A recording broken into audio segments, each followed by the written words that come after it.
نبينا محمد وعلى آله وصحبه أجمعين. رب اشرح لي صدري ويسر لي أمري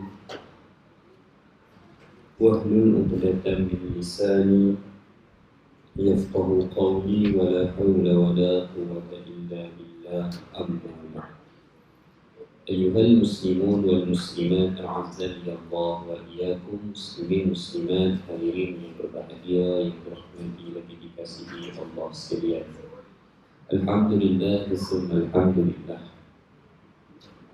Pada malam ini insya-Allah kita akan meneruskan kembali siri perbahasan berkenaan dengan peristiwa-peristiwa besar menjelang hari kiamat.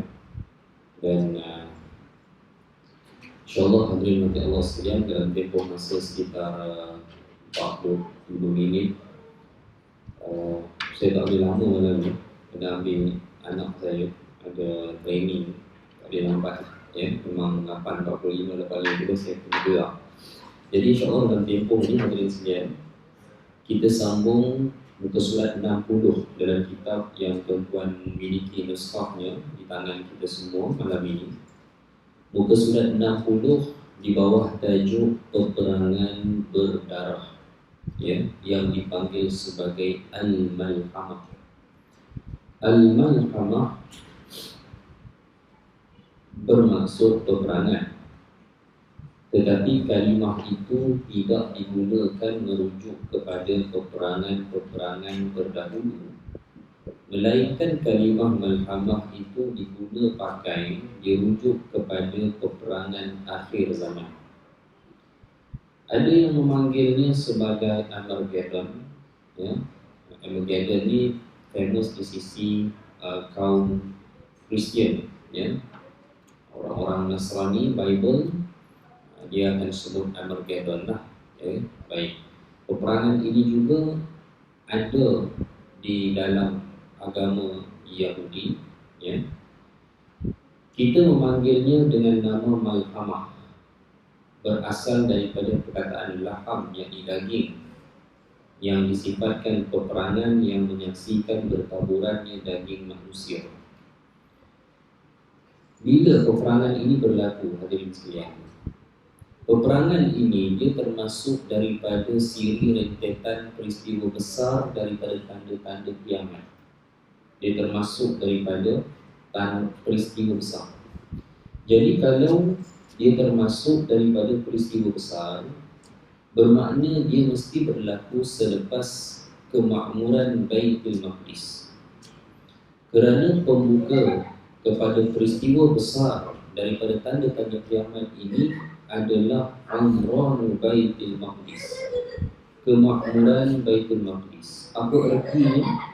Kemakmuran Baitul Maqdis adalah membawa kepada erti kemenangan kaum muslimin di bumi Syam, di bumi berdirinya kota Baitul Maqdis. Dengan erti kata lain, kita akan menyaksikan kekalahan ataupun kejatuhan Israel ataupun Yahudi sejak ia memulakan ataupun membina kekuasaannya di bumi Syam atau lebih tepatnya di tanah Palestin. Hingga kini masih belum berlaku. Kita menyaksikan masih rancak peperangan di Gaza. Hamas masih belum kalah, Israel masih belum menang. Itu dia punya kronologi semasa lah pada hari ini. Masih sukar untuk kita menjangkakan kesudahan Gaza, sebab fokus utama adalah Baitul Maqdis yang akan menjadi titik kejatuhan Yahudi. Dan selagi tuan-tuan belum melihat kedatangan tentera yang dipimpin oleh keluarga Nabi dari bahagian timur bumi Syam, bukan bahagian timur dunia, tak. Tuan-tuan kena tolak tepi Malaysia, Indonesia, Pakistan, Bangladesh, Iran, tolak tepi semua tu. Ini tak termasuk dalam radar, tuan-tuan. Kita pun tak termasuk. Ini bahagian timur bumi Syam ya, timur bumi Syam. Bumi Syam dipisahkan kepada dua bahagian, timur dan barat.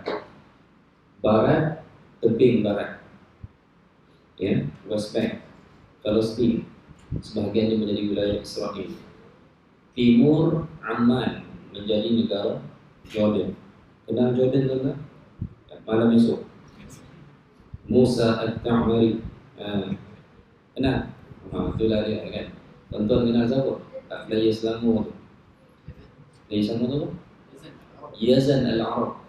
Yazan Al-Arab tu dilarang bermain di Malaysia semua hidup. Disepak di punggung dia ingat tak? Yazan Al-Arab itu keluarga daripada asal dia. Yazan tu lahir Jordan. Tok dia, family dia asal daripada bandar ataupun sebuah daerah bernama Syajarah. Syajarah ni mana pokok lah. Syajarah ni duduk antara Nazareth dan Tiberias. Nasiriyah nama asal, Israel tukar kepada Nazareth, dan Tiberias nama asalnya Tabariyah. Ada satu daerah nama Syajarah. Itulah asal keluarga Abul Arab. Asal keluarga Abul Arab. Sebab tu nama dia Yazan Al-Arab. Dia orang Palestin, asal tok dia. Pelarian Palestin masuk Jordan dapat kerakyatan. Dia dah generasi ketiga lah. Itu dia. Sama juga dengan Musa At-Ta'mari. Keluarga Ta'mari itu keluarga Ta'amirah dia panggil. Keluarga Ta'amirah asal Baitul Lahab. Kenapa dia panggil Ta'amirah? Ta'mari daripada perkataan Umar. Umar mana? Umar Ibn Khattab yang pernah singgah di daerah mereka dan membina masjid dan bersolat di situ semasa pembukaan Baitul Maqdis pada tahun 16 Hijrah. Main-main kan? Dari dia. Siapa lagi nak cerita? Saya tahu satu-satu. Tapi kesimpulannya 70% player Jordan asal Palestin. Lahir Jordan lah, tapi keluarga asal. Ya, baik.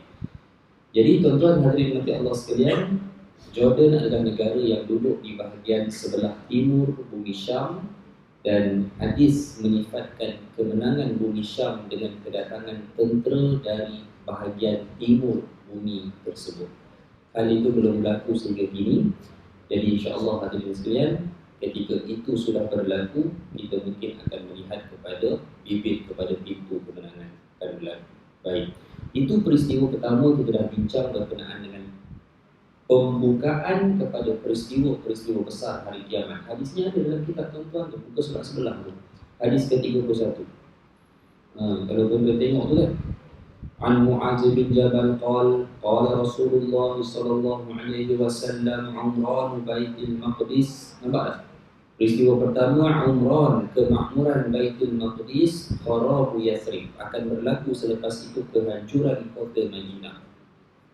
Kharabu Yathrib wa kharabu Yathrib, dan kehancuran kota Madinah, khurujul malhamah, barulah akan berlaku di malhamah ini. Itu maksudnya tuan-tuan.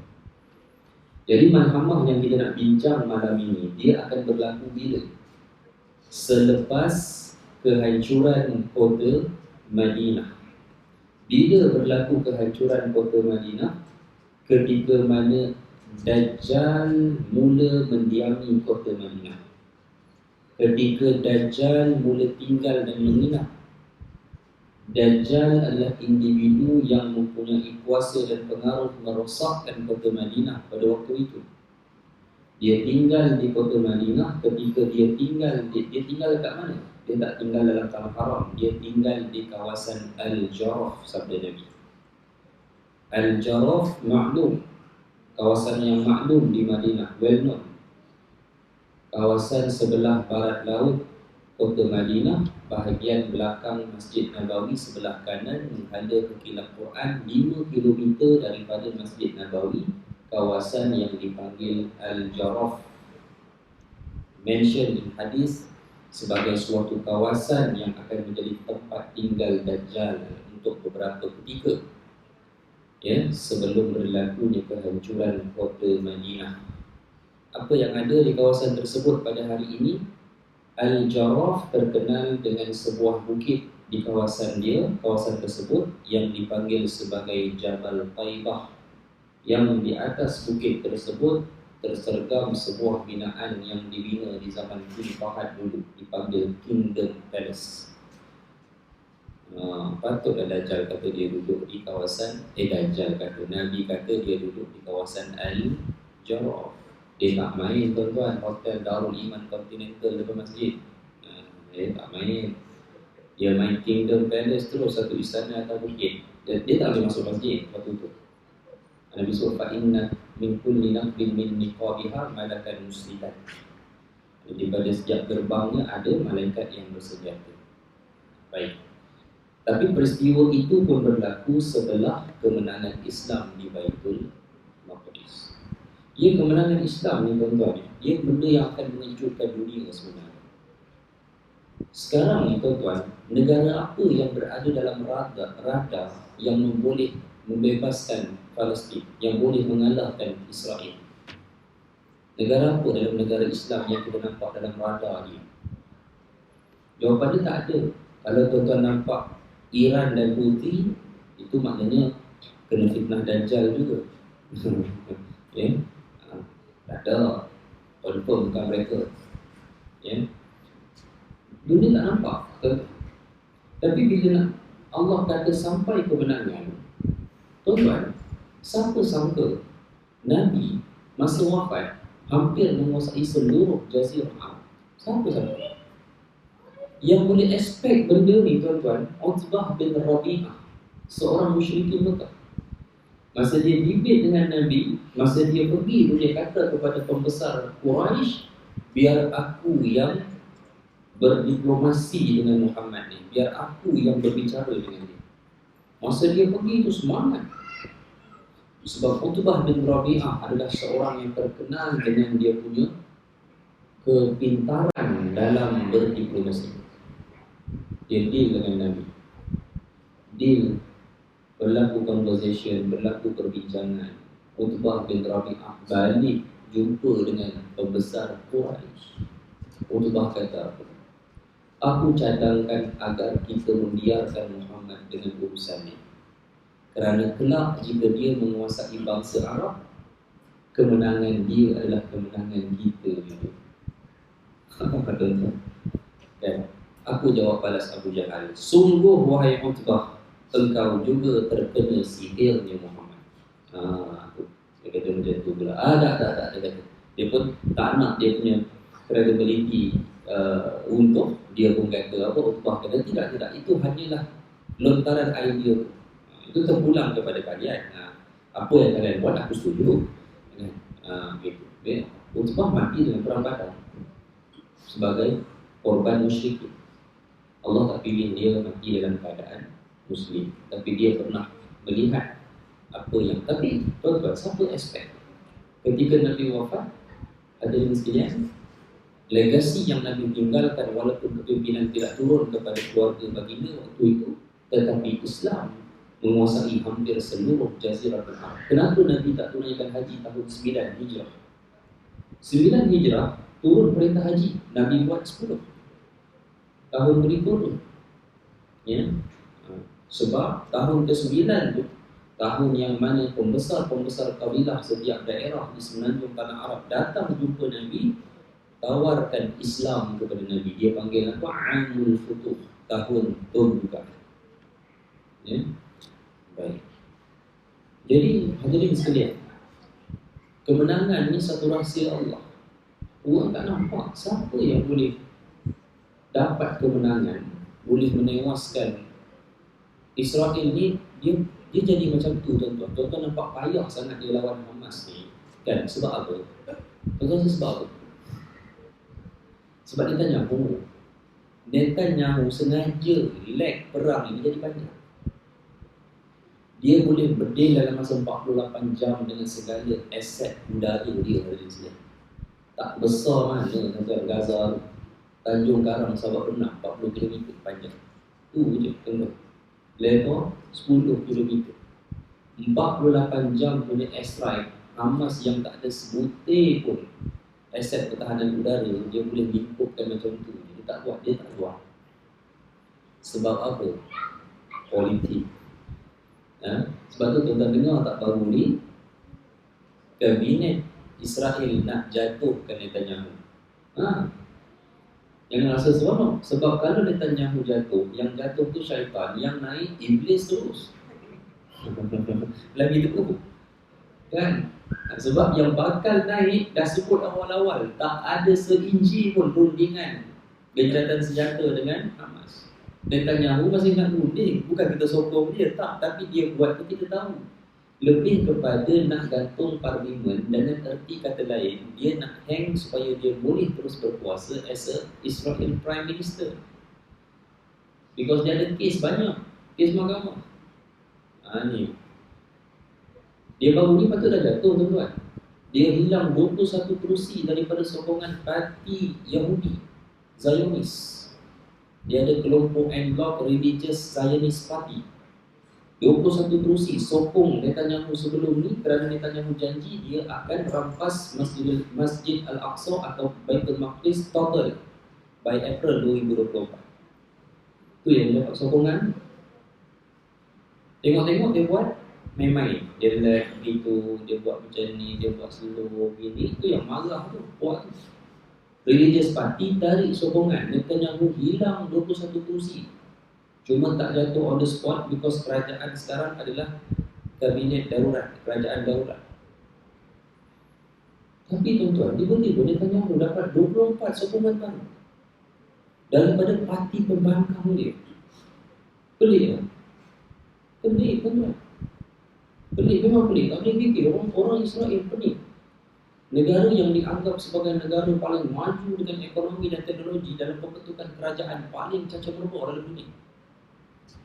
Pelik dia. 21 kerusi sokong dia dalam en bloc kerajaan sebelum ni, tarik sokongan. Netanyahu terus bertahan sebab dapat sokongan parti pembangkang yang sebelum ni hari-hari nak jatuhkan dia. Bukan Malaysia je tuan-tuan, ada tarikh nak tumbang kerajaan. Israel pun ada. Betul. Dia sebut dah hari sekian Netanyahu jatuh, tak jatuh, jatuh, tak jatuh, tak jatuh. Dah jatuh. Sebab apa? Komponen parti kerajaan tarik sokongan, tiba-tiba yang nak jatuhkan selama ni pergi sokong dia. Tak macam mana? Itu yang orang Israel pening kau dia apa cerita dia orang. Tapi sebenarnya itulah dia politik yang dimainkan oleh Netanyahu. Dia bijak politik, dia bukan orang baru. Dia player lama tuan-tuan. Daripada tuan-tuan muda, daripada saya kecil, nama dia kan masuk berita dunia. Kan? Ini kali berapa? Kali ketiga dah jadi Perdana Menteri. Hadirin sekalian, baik. Jadi itu rentetan peristiwa dia. Jadi yang kita bincang pada malam ni, peperangan berdarah atau malhamah, dia hanya akan jadi selepas kehancuran kota Madinah.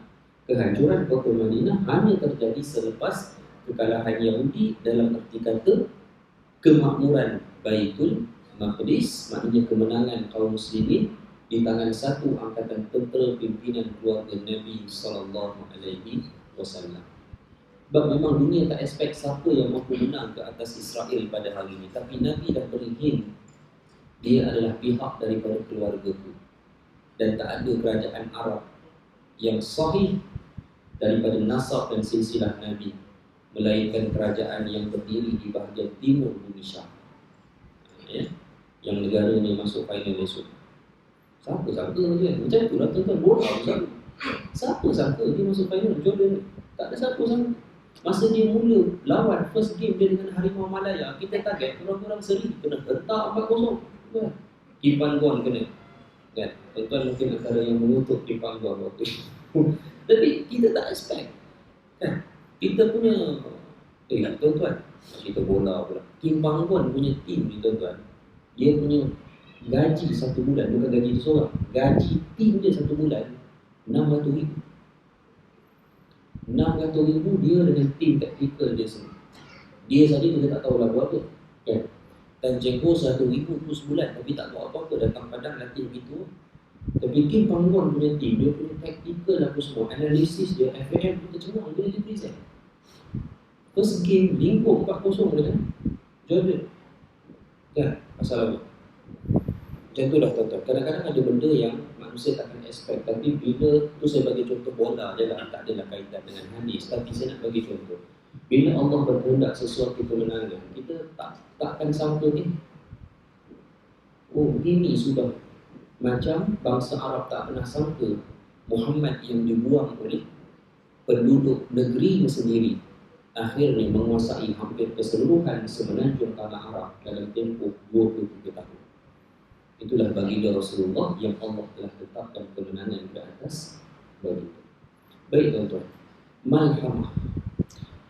Bila kata malhamah, ia adalah peperangan yang melibatkan side kaum muslimin dengan side yang memerangi kaum muslimin waktu itu. Okey. Side kaum muslimin siapa? Ni kita kena clear dulu. Yang ni orang tak bincang. Orang bincang tentang peperangan tapi tak bincang side kaum muslimin siapa? Dia mesti kerajaan wajib. Ya, dia bukan puak-puak pemisah seperti Houthi, seperti Hezbollah, bukan. Dia mesti kerajaan. Dan dalam cerita ini, kerana dia berada dalam kronologi peristiwa besar hari kiamat, maka kerajaan ataupun yang Nabi sifatkan kaum muslimin pada waktu itu adalah kerajaan Islam yang berdiri di Baitul Maqdis. Itulah kerajaannya. Dah ada sekarang. Yang terbina atas Baitul Maqdis itu belum lagi lah. Tapi dia part of kerajaan yang ada pada hari ini. Tapi tuan-tuan ni, saya cerita kepada tuan-tuan ni, saya suka membawa kepada isu semasa yang realistik. Saya tak ada apa-apa kepentingan pun dengan Jordan. Saya pun tak belajar di Jordan. Saya pun tak ada sebarang bisnes yang berkaitan di sana. Saya tak bawa travel, tuan-tuan bukan nak ajak tuan-tuan travel ke tak. Tapi kita berbicara atas realistik, tuan-tuan. Jordan ketika menubuhkan negara, tuan-tuan, ya, rakyat dia berapa tu? Ya, zaman saya ada di sana, saya tak belajar di sana, tapi saya pernah berada di sana. Ya. Tuan-tuan, jual gas masak ni masih lagi orang tolak. Pakai troli, ketuk gas pakai spana. Ada Bangladesh jual gas. Pakistan, Bangladesh jual gas macam mana? Sama Malaysia, beli kedai sama Malaysia. Jordan ketuk tolak troli tu, tank gas jual gas. Air masuk 2 kali seminggu. Dia memang ada sungai Jordan, tapi sungai Jordan tu tuan-tuan compare dengan sungai apa ni? Ni jauh lebih besar sungai ni. Ya, betul lah. Negara dia. Tapi tuan-tuan, tu saya kata dia terima lebih 3 juta warga Palestin. Dia terima. Dan sebahagian besar majoriti diberi kewarganegaraan. Tak cukup dengan itu, terima lagi pelarian Syria 2 juta lebih. Perang tak tu di Syria. Balik? Tak balik. Tak nak balik. Tak boleh balik. Balik kena kawal dengan Bashar. Baik, tak boleh balik. Tak masuk Iraq, lari. Sunni Iraq, lari masuk. Tak balik. Secara tak langsung dia memikul bebanan tanggungjawab jaga orang Palestin, jaga orang Syria, jaga orang Iraq. Sebab tu kat situ saya nampak pengorbanan itu kesudahannya di mana. Ya? Saya nampak ada keseiringan apabila Nabi berbicara tentang kerajaan umat Islam akhir zaman di bumi Syam adalah kerajaan keluarga. Jadi kita nampak dia punya flow. Kita nak bincang tentang malhamah, kenapa kerajaan itu. Kerajaan umat Islam di bumi Syam itulah yang akan melalui peperangan. Macam mana malhamah ini boleh berlaku, hadirin sekalian? Malhamah ini berlaku peperangan Islam dengan Rom. Rom bangsa mana? Eropah mana? Eropah 2 saja. Tidak barat, timur. Rom yang dimaksudkan lebih kepada Eropah timur. Akan berlaku suatu kesepakatan perdamaian antara Rom dan Islam. Kerana mungkin pada masa itu kita punya musuh yang sama dan Rom menganggap perdamaian dengan Islam sebagai satu mileage atau advantage dalam politik mereka. Berlakulah perdamaian antara Islam dan Rom. Semasa perdamaian itu, kerajaan Islam di bumi Syam meluaskan lagi kekuasaan. Di mana kerajaan Islam di bumi Syam waktu itu mengambil keseluruhan semenanjung tanah Arab. Mekah, Madinah tidak lagi menjadi milik keluarga Saud. Mekah, Madinah, semenanjung tanah Arab akan berada di bawah pemerintahan kerajaan Islam di bumi Syam. Farsi juga akan jatuh. Iran akan habis kuasa empire.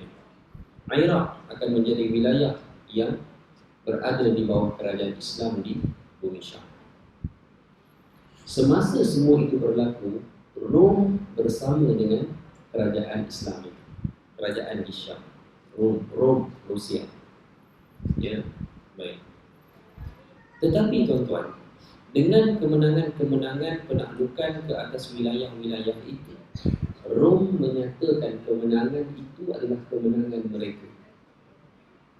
Dengan mereka menyatakan kemenangan gereja mereka, gereja Ortodoks. Itulah yang menjadi punca berlaku perbalahan setelah perdamaian, berlaku pengkhianatan yang berakhir dengan sebuah peperangan yang dipanggil Malhamah Kubra. Betul. Mana dahsyat dengan perang yang mengalahkan Yahudi ketika kemakmuran Baitul Maqdis. Dahsyat yang tu lagi. Yang tu lawan Yahudi saja, lawan Israel saja. Ini nak lawan Rom, tuan-tuan. Rom pada masa itu datang dengan 80 negara. Kita baca hadisnya, insyaAllah. An Zi Mikhmar radhiyallahu anhu qala, Ustaz Abdul. Qala sami'tu an-nabiy sallallahu alaihi wasallam. Kata Zi Mikhmar, aku mendengar Rasulullah bersabda, satu salihukum Rum sulhan aminan. Tuan-tuan compare dengan cerita yang saya cerita tadi. Jadi satu salihukum Rum sulhan aminan. Kata Nabi, Rom nanti akan berdamai dengan kamu dengan suatu perjanjian aman, perjanjian yang cukup baik, perjanjian damai. Tak mustahil. Tuan-tuan tengok sikap Rusia ni macam mana, clear dari sini, menunggu hari dan masa sahaja. Summa taghzuna antum, kemudian kamu akan berperang, kata Nabi. Ketika adanya perjanjian damai itu, berperang dengan peperangan yang saya maksudkan tadi, perang semenanjung tanah Arab, perang Iran, apa semua itu ambil, menang semua. Tapi Nabi kata apa? Taghzuna antum, kamu berperang, wahum aduwah, dalam keadaan mereka Rom itu still musuh sebenarnya, walaupun ada perdamaian. Musuh. Macam fatantasirun, kamu akan dibantu. Watagnamun, kamu akan mendapat hasil peperangan.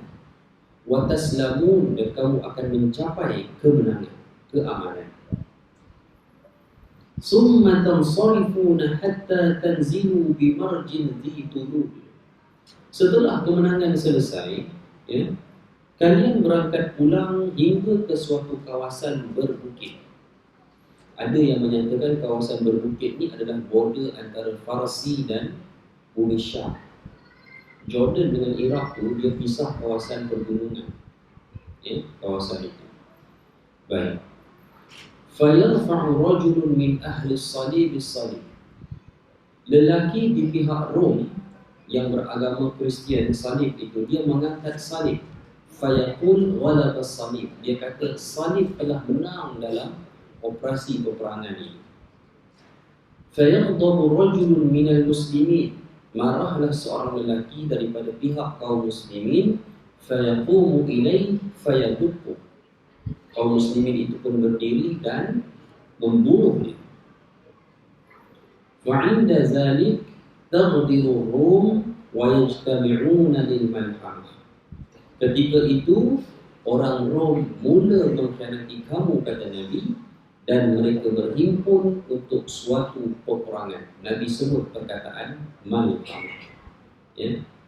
Wazada fihi, ada tambahan riwayat, fayajtami'una lil malhamah, mereka berhimpun untuk suatu malhamah, peperangan besar. Fayatuna hina idin tahta samanina ghayah, waktu itu mereka datang dengan 80 bendera. Hari ini bendera negara, ya. Tahta kulli ghayatin 12,000. Setiap bendera negara mereka membekalkan 12,000 orang tentera.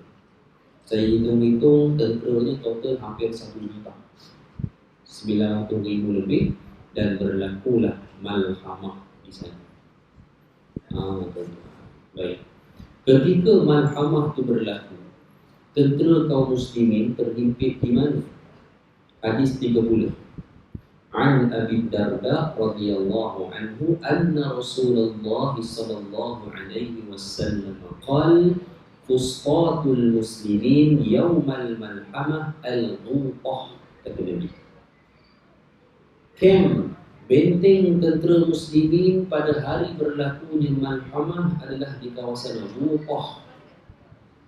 Di mana Ghutah ni? Sampai sekarang ni Ghutah adalah pinggir bandar Damsyik. Damsyik tu Dimashq, ibu negara Syria. Ada kawasan pinggir bandar dia, nama dia Ghutah. Di situlah kem benteng kaum muslimin. Makna tentera Rom tak akan melepasi Damsyik ke bawah. Damsyik tu tahu kat mana? Damsyik ni Syria bahagian selatan, atas Jordan. Boleh? Nampak tak? Enggak je dah. Bagan Datuk tahu kampung dia, Bagan Datuk, selatan Perak, border dengan Sabah Renau. Macam itulah. Damsyik ni dia selatan Syria, border dengan, tak jauh lah daripada. Kalau dulu zaman sebelum perang, pergi ke bandar Mafraq tu, the last bandar Jordan lah. Nak masuk ke Syria tu naik truk pickup je. Bayar dalam lebih kurang, masa tu bayar berapa, saya tak ingat, dalam lebih kurang 10 dinar gitu, lebih kurang 10 dinar waktu tu ada dah lebih kurang dalam 60 ringgit. Dah boleh naik truk pickup je. Dia hantarlah kita ke sana. Dulu lah, zaman dulu mudah. Malaysia ni, Syria dulu pasport tak payah visa, cop situ. Jordan memang Commonwealth country, jadi tak ada isu, masuk-masuk sebulan dah. License pun boleh pakai, driving license kita. Syria, dia bukan Commonwealth, tapi dia on arrival je, cop je, dulu lah, masuk ikut border. Macam tu. Jadi tuan-tuan, Amman, Jordan, Palestin, apa semua tu tak akan terkesan dengan Mahkamah Kubra. Ada kegembiraan lah. Mana benteng kaum muslimin waktu tu di bahagian utara Damsyik, di kawasan Ghutah. Sebab perang ni berlaku kat mana? Ni pun soalan juga tuan-tuan. Cerita perang ni berlaku di mana? Baik, gitu. Ada ni sekalian. Perang ni berlaku di utara Syria. Di dua bandar, nama dia Dabik dan Ahmar. Di sebelah utara Syria yang bersempadan dengan Turki, bulan di Februari 2022 berlaku gempa Gaziantep di Anatolia. Itulah kawasan yang akan menjadi perang Malhamah Kubra. Di utara Syria ada satu daerah bernama Aleppo. Pernah dengar tak? Perang-perang itu kan ada Aleppo in Arabic, Aleppo Halab dipanggil. Dia ada dua bandar, nama dia Dabik dan Ahmar. Sampai sekarang. Di situlah kawasan akan terjadi perang antara Rom dan kaum Muslim di utara Syria. Jadi kok mana berperang tu, bentengnya bahagian timur Damsyik. Sampai situ je. Sampai situ je. Dia tak akan utara Damsyik. Dia sampai situ Ghutah, dia tak akan turun ke bawah. Damsyik pun tak hancur. Sebab Nabi ada sebut tentang dua bandar ni, tapi hadisnya dia tak masukkan dalam bab ini. Di bahagian depan Nabi kata Damsyik dan Amman tidak akan hancur. Itu dia, Allah pelihara dua bandar itu. Baik. Adakah hadis yang kata perang tu di Dabik dan Ahmar? Hadis 33, muka surat 65. Okey. Hadis ni riwayat Imam Muslim dalam Sahih. Siapa yang dalam kitab, cuba tengok hadis tu panjang kan, nombor 33. Apa tajuk hadis tu? Dabik sebagai medan peperangan berdarah yang Malhamah terletak bukan berhampiran, terletak dalam daerah Halab, Aleppo. An Abi Hurairah radhiyallahu anhu anna Rasulullah sallallahu alaihi wasallam qala la taqumu as-sa'ah, tidak akan berlakunya kiamat hatta yanzil ar-rum bil a'maq aw bidabi, hinggalah turunnya tentera Rom di kawasan A'maq atau Dabiq, fa yakhruju ilaihim jayshun minal Madinah. Pada waktu itu keluarlah suatu angkatan tentera daripada Madinah. Madinah bukan Madinah Al-Munawwarah. Madinah di sini bandar, sebuah bandar utama. Damsyik ke Amman ke, kalau Palestin itu bandar utama. Palestin bandar utamanya dua tuan, Tel Aviv dan Ramallah. Itu Ramallah jadi ibu negara Palestin, Tel Aviv jadi ibu negara Israel. Begitu. Tapi kota sucinya di Al-Quds. Al-Quds dia bukan bandar utama, dia kota tua. Siapa yang pernah pergi Masjid Al-Aqsa dia tahu kan, dia bukan bandar utama, dia bandar kota tua. Ya, Al-Quds. Jadi kalau kata kota di Syam, kota di Syam, bumi Syam, dua kota utama sejak zaman Nabi, Damsyik dan Amman. Betul. Baik. Jadi Nabi kata pada waktu itu keluarlah tentera dari sebuah bandar. Saya jangkakan Amman min khiyari ahli al-ardi yawma itu. Ya, daripada kalangan penduduk bumi yang terpilih pada waktu itu. Fa'idha tasaffu, ketika mana mereka sudah berbaris untuk berperang, qalatir Rum tiba-tiba kemukakan satu alasan. Apa Rum kata? Khallu bainana wa bainal ladhi sabbaw min.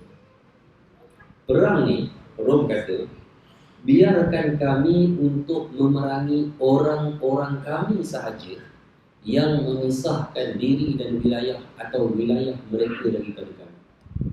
Ini alasan Rom, tuan-tuan. Alasan Rom. Rom kata apa? Perang ni biar kami memerangi orang-orang kami saja. Orang-orang kami itu maksudnya Rom kata apa? Kaum tentera angkatan daripada wilayah mereka yang pada masa pengkhianatan ini berlaku, mereka memisahkan wilayah mereka daripada kerajaan Rom. Tuan-tuan, Rusia ada wilayah Islam. Dia ada 4 daerah negeri yang ramai penduduk Muslim. Satu tu saya tak ingat dan saya tak berani sebut sebab takut salah nama Rusia kan. Saya pun tak ingat nak sebut. Satunya Tatarstan nama. Tapi Tatarstan non-Muslim ataupun Kristian Orthodox masih majoriti, dan ada 2 lagi yang penduduk Muslimnya melebihi 90% dan kedua-duanya menjadi wilayah autonomi. Negeri ke-21 dan 22 bagi Rusia, Chechen dan Dagestan. Dua ni. Chechen dulu famous dengan perang Chechen. Hari ini ketua pemerintahnya Ramzan Kadyrov. Dagestan tuan-tuan tak kenal sangat, melainkan Khabib UFC dia lah. Negara dia tu. Okay. Baik. 2 wilayah ni, 2 daerah ni, negeri yang kita panggil, ini negeri yang ada dalam Rusia, yang terkenal dengan ketenteraan dia. Boleh jadi mereka ini yang Nabi SAW maksudkan. Boleh jadi. Sebab kata Nabi, Rom kata apa? Kami nak memerangi orang kami yang memisahkan wilayahnya daripada kami. Begitu. Ya. Jawab pemimpin kaum muslimin, la ilah. Wallahi la nukhalli bainakum wa baina ikhwanina. Kami takkan sekali-kali biarkan kamu memerangi saudara-saudara kami.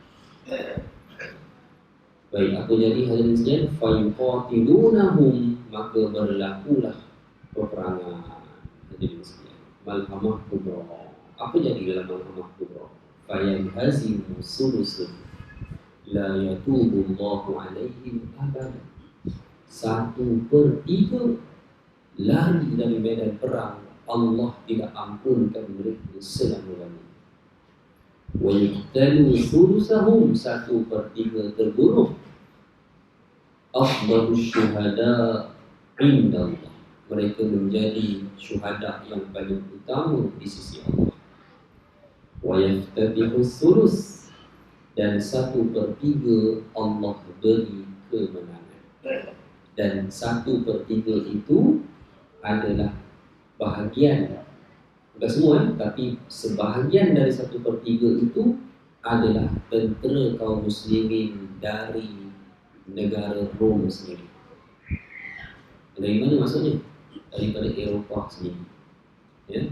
Nanti saya bagikan bukti ni kenapa. Ingat yang itu. Maknanya tuan-tuan, tentera kaum muslimin yang menang 1/3 itu sebahagiannya adalah kaum muslimin dari bangsa Rom sendiri. daripada orang-orang Eropah, daripada pihak negara mereka sendiri. Ya, baik. Apa yang berlaku? Fayaftatihuna lakum Qamdiniyah la yaftanuna abadan. Kaum yang menang itu tidak akan terfitnah lagi. Fayaftatihuna Qamdiniyah, mereka membuka Konstantinopel. Mana Konstantinopel? Betul.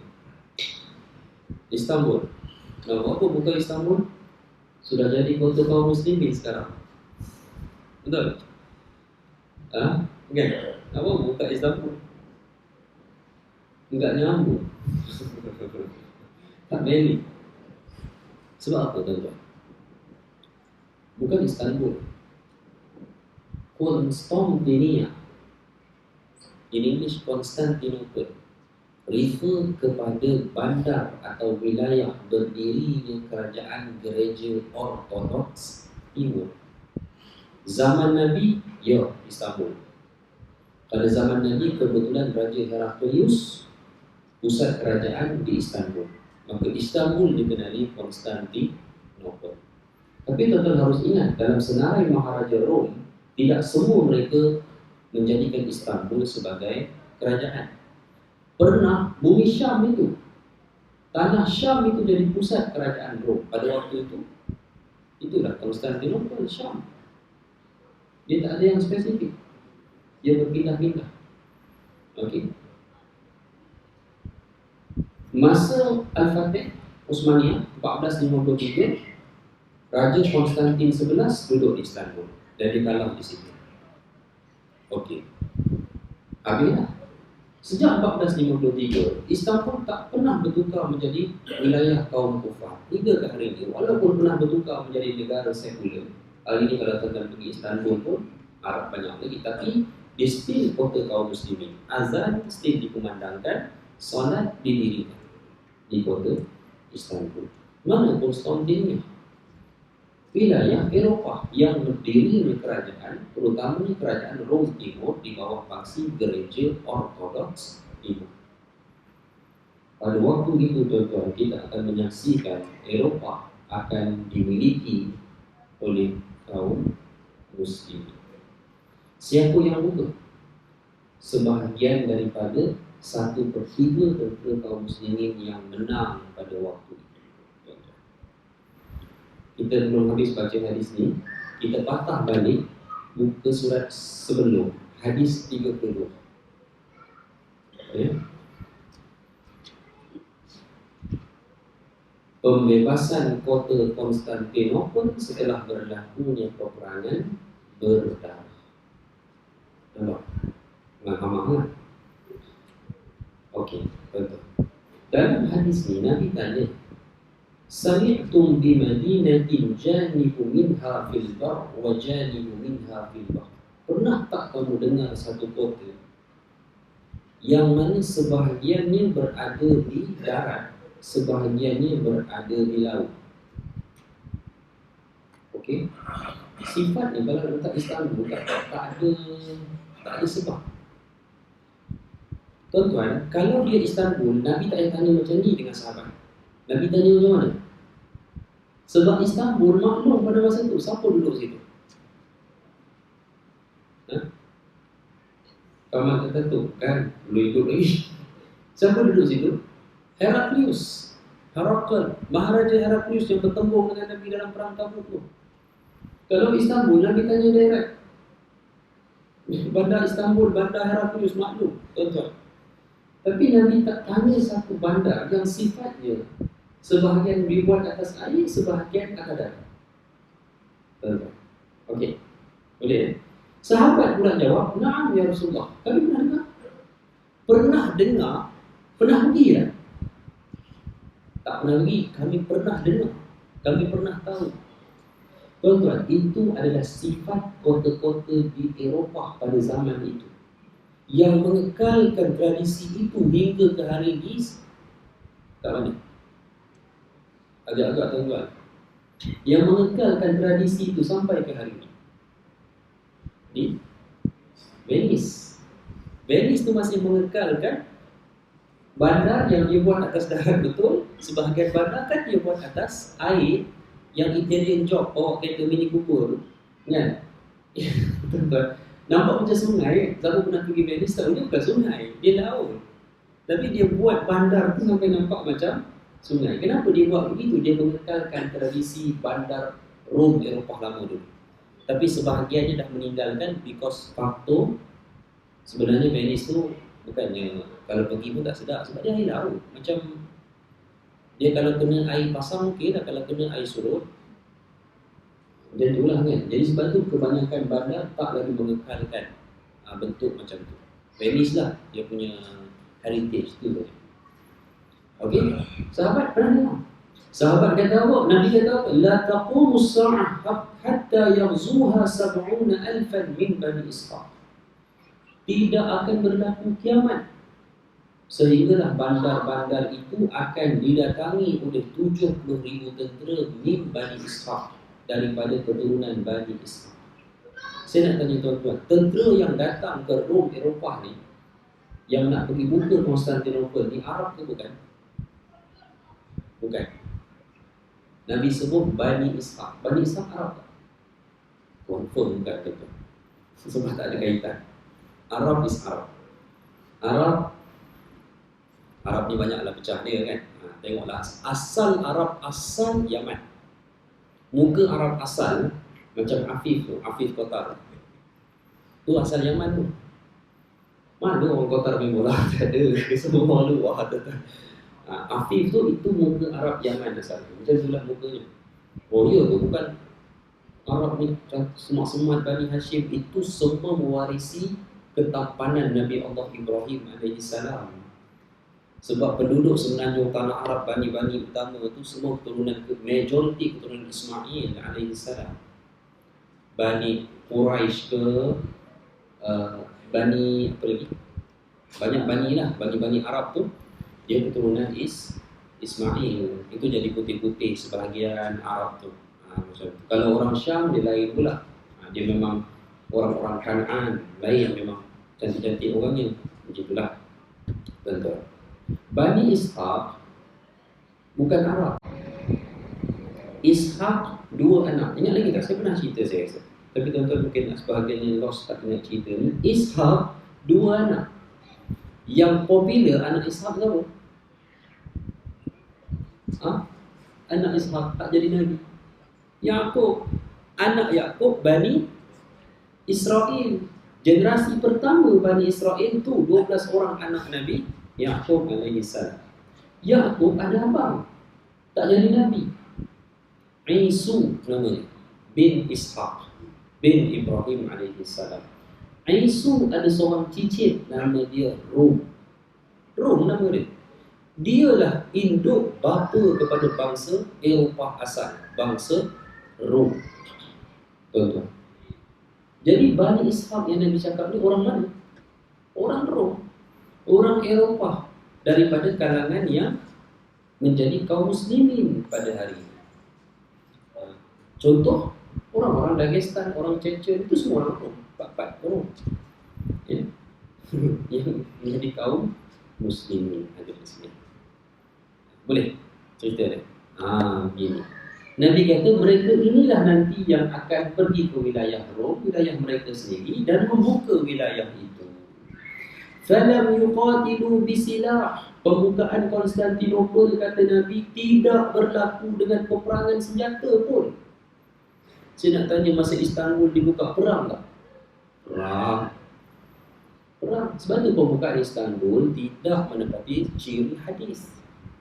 Sebab peperangan itu dengan senjata. Peperangan membuka Konstantinopel yang Nabi sebut ni tak perlu dengan senjata. Sebab apa tak payah lagi? Sebab mana tentera Rom pada waktu itu?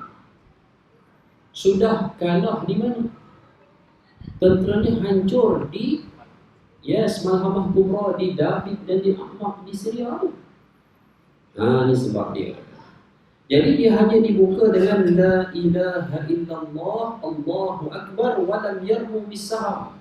Hanya dengan kalimah La ilaha illallah Allahu Akbar, dan mereka tak perlu langsung untuk melontarkan senjata, mereka tak ada. Ada bagian. Ya. Jatuhlah kedua-dua bahagian wilayah itu kepada kaum muslimin.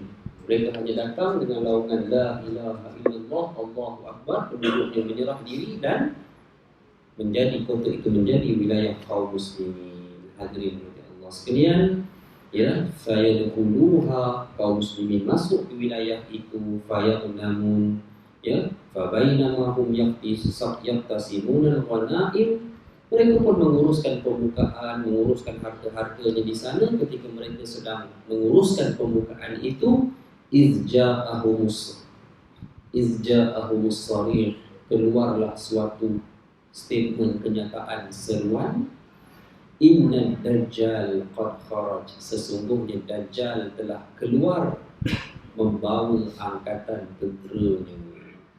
Dajjal keluar kat mana? Dajjal datang daripada arah timur. Nabi tunjuk sesungguhnya dia keluar dari arah sana, kata Nabi. Masa tu Nabi kat mana? Nabi kat Madinah. Nabi dekat Madinah.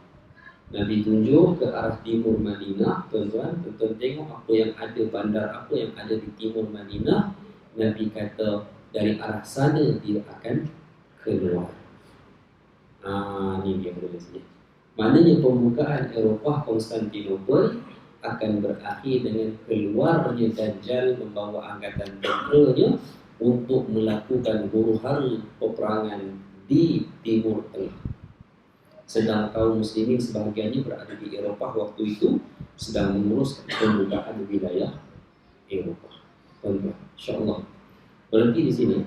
Tuan-tuan ingatkan saya, kita sambung kat sini ya. Saya tak ingat dengan macam mana ada ni, nanti bagi saya ni insya-Allah dan kita sambung kat sini sebab saya nak detailkan kepada tuan-tuan agar tuan-tuan betul-betul boleh faham Dajjal keluar pada waktu itu bukan baru nak buat semua fitnah, tak. Fitnah dia dah lama menelan manusia. Dia hanya keluar pada waktu itu kerana dia marah kerana rancangannya untuk menjadi penguasa mutlak gagal disebabkan oleh kemenangan satu persatu kaum muslimin. Tu yang dia nak dapat bagi kekuasaan tu dengan dia keluar membawa angkatan tentera, dan angkatan tenteranya majoriti adalah orang-orang Yahudi. Persoalannya rupanya Yahudi tak hilang. Walaupun mereka dah kalah dalam peristiwa kemakmuran Baitul Maqdis, tapi mereka still ada. Dan pengakhiran kaum Yahudi di Middle East adalah kedatangan Dajjal kepada mereka, membawa kembali mereka Yahudi untuk berperang. Sampai sini insya-Allah. Ya, kalau boleh ada rakaman nanti bagi link, saya nak dengar balik insya-Allah. Nanti saya sambung di mana kita berhenti insya-Allah. Ya, itu dulu hadirin sekalian.